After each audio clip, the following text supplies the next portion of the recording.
Hello, and welcome to today's subscriber contract 242 Season 1, set on all of the maps of Hitman 1 and supplied to us today by Paul Anderson 37, who was inspired by the One and Done series from Tekitties.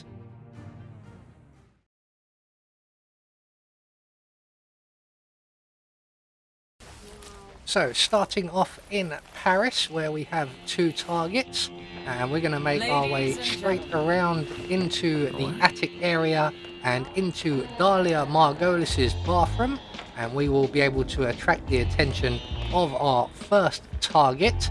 Now I am going to try to speed run some of these contracts, although Mr. Paul Anderson is not actually a speed runner.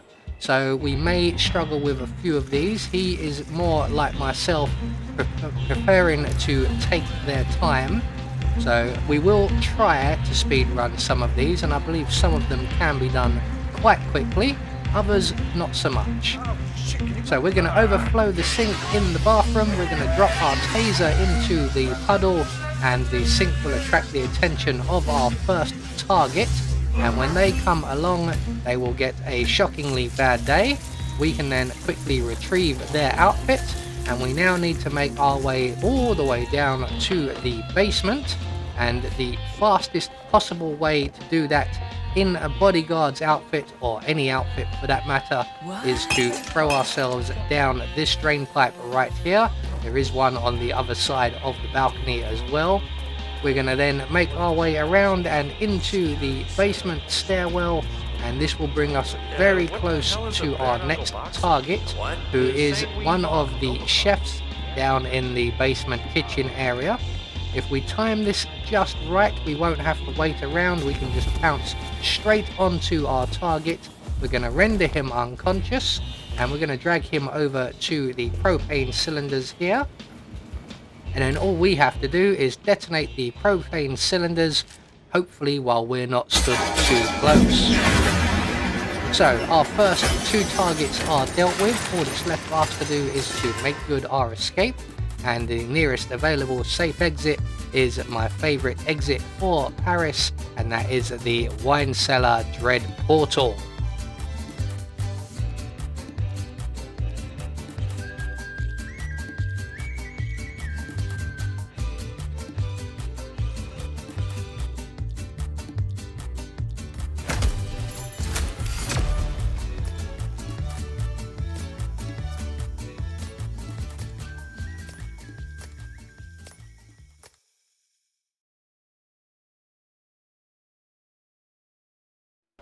So next up we are off to Sapienza, and again two targets, and they are very spaced out once again, but both relatively easy to deal with.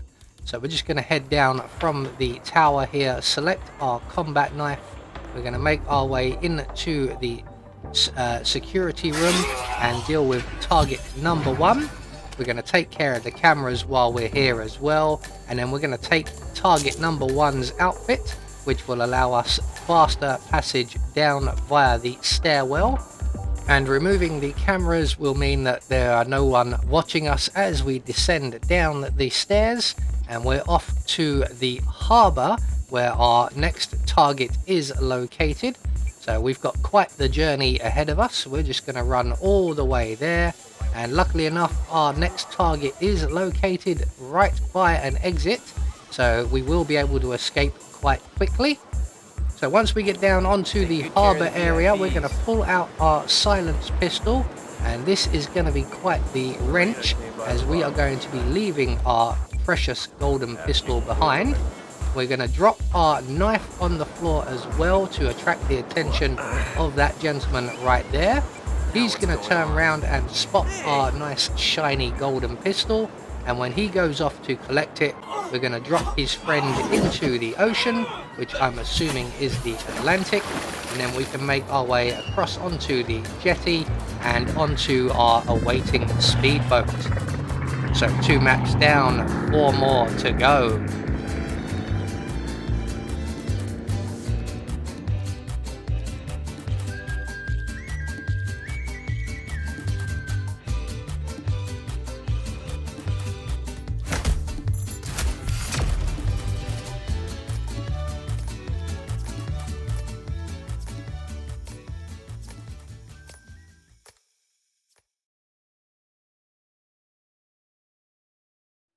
So for our third contract we are in Marrakesh, and this one is a little bit glitchy but nothing we can't handle.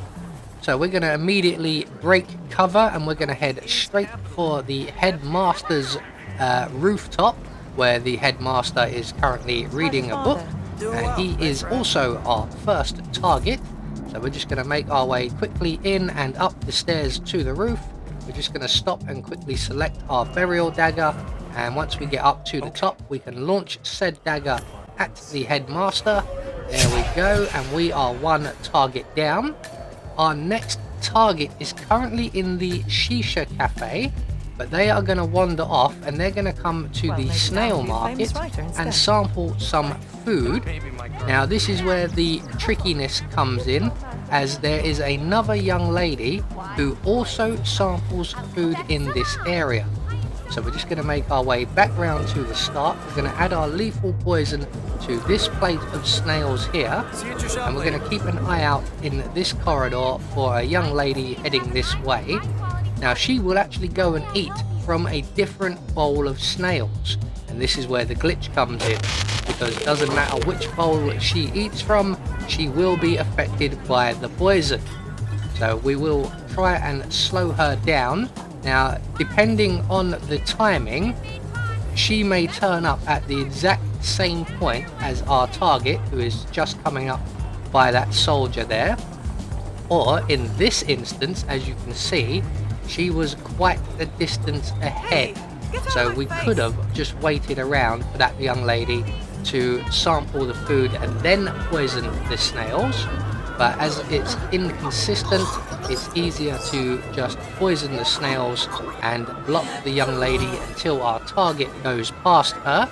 She will then sample the poisoned snails, and we can then move on to our next map, which I believe will be Bangkok. So we've gone from one hot country to another.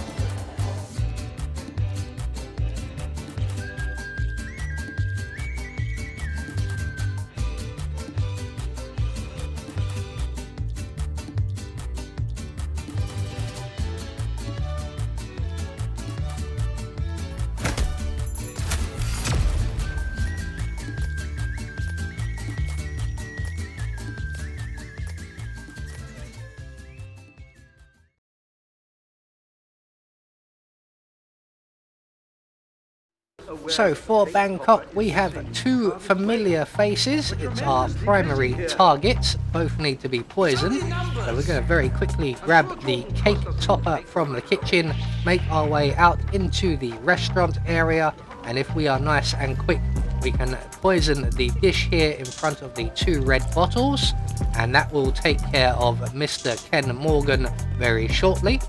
While that is happening, we are going to make our way up to the second floor of the Emperor's Suite, which is the suite with Jordan Cross and his band located, and they are currently about to have a birthday party with a vegan cake for him. So we need to make our way up to the second floor. We have a number of cameras and an enforcer or two to avoid. So we're just going to wait for that bodyguard to go into the suite there. We're going to make our way around the outer edge to avoid both the camera and the other kitchen staff member, who is now making their way downstairs rather slowly.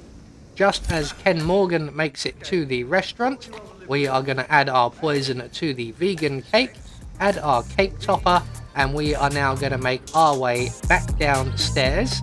Now we are going to go the same way, but we are going to get held up by the other kitchen assistant. As you can see, they are an enforcer. So when they get down to the atrium, they're going to head out to the rear courtyard. We're going to go along and across the balcony area there to avoid the hotel manager and the enforcer kitchen assistant staff, and we can then make our way out onto the pier or the jetty area. And all we have to do now is wait for the 5-minute mark, when Jordan Cross will get to the party room and sample his poison cake and join the elusive 27 club. For those of you that don't know, that is a bunch of rock stars who never made it past their 27th birthday. So, next stop, the USA.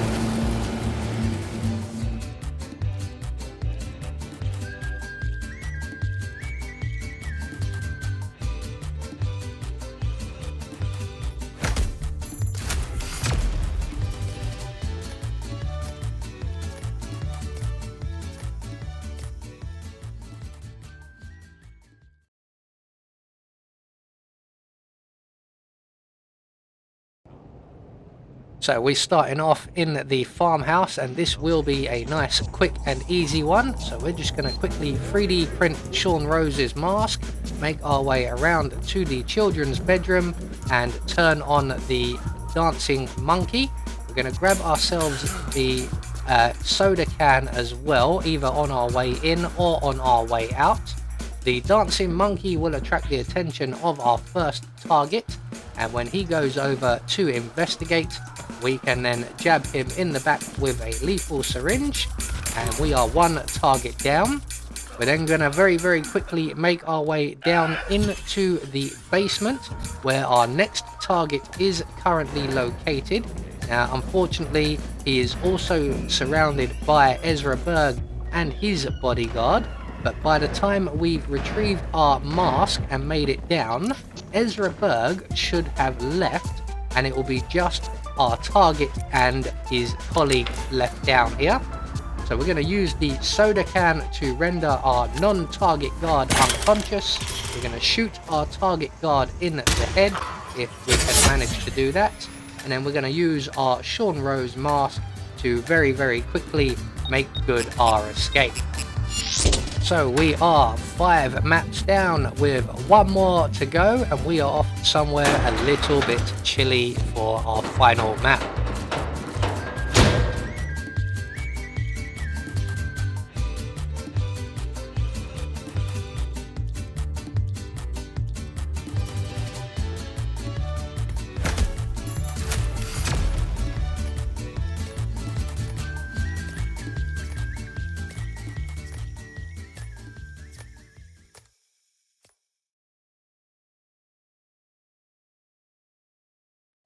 So welcome to Hokkaido, and Paul has requested a few special kills, and this is one of them.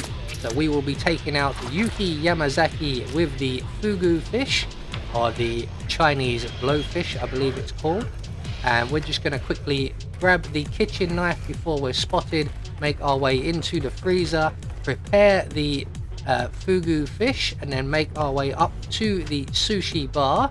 And we are then going to prepare Yuki Yamazaki's rather special meal. We will then be waiting around a little while for Yuki to arrive, and we will then head off to our next target while we wait for her to very slowly demise herself. So once we've prepared the sushi, we have to poison it first of all. We're just going to ignore everybody who comes along looking for a piece of fish and wait for Yuki's arrival, and when she comes along we are going to serve her the poisoned fugi fish, or fugu. I'm not sure how you pronounce it. I'm not even sure if it's Japanese or Chinese or Japanese meal. We are in Japan, so I would assume it is a Japanese meal. I'm not a fan of fish, hot or cold, so I wouldn't know. So once Yuki has sampled her fish, she will drop from that, but it does take a little while. It is a bit of a slow acting poison. So in the meantime, while we're waiting for her to drop, we're going to retrieve our kitchen knife from our pocket. We're going to make our way down to the cable car exit where our next target is located, just as Yuki finally starts feeling the effects of her fish. We're going to grab the lead pipe from that electrical box there. I hope that wasn't important. And we're going to throw it up alongside the cable car. That will get the attention of the 2 guards, and whichever one doesn't go to investigate is usually the non-target. We can then, once they're separated, deal with our target, and make good our escape. So there we go, all the first 6 maps of the World of Assassination taken care of, and we will come back for Season 2, Hitman 2 in the next video. I have been Anubis, and I will see you all in the next video.